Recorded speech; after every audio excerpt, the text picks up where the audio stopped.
النهارده هنعمل ايه؟ هنعمل اكله وهنعمل لحمه مفرومه، حاجه كده ولا في الخيال. كبه يا جماعه ديت نحاس، حاجه محترمه. بس قبل الاول ما نجربها صلى على النبي. بص يا باشا، بتتباع على المواقع بكام؟ بص كده، عند عنون بسعر تاني خالص، عند عنون البيع بسعر الجمله. اتفرج يا وحش كده.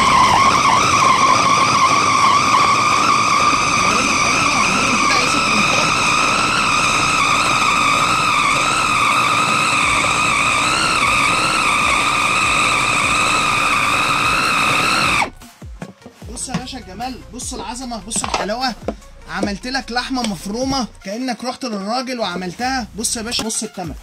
بص يا باشا العظم بتاعها زي ما انت شايف اهوت، تمام. حاطط لك فرخه بالعظم بتاعها عشان تعرف قوتها.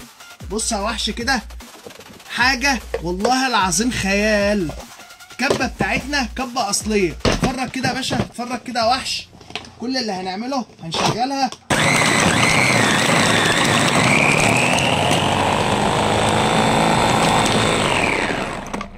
بص يا باشا، زي ما قلت لك الكبه بتاعتنا كبه اصليه، ما بتتباعش في اي مكان، عند عنونه بس. هتعدي الاسعار، هتعدي الفلنكات.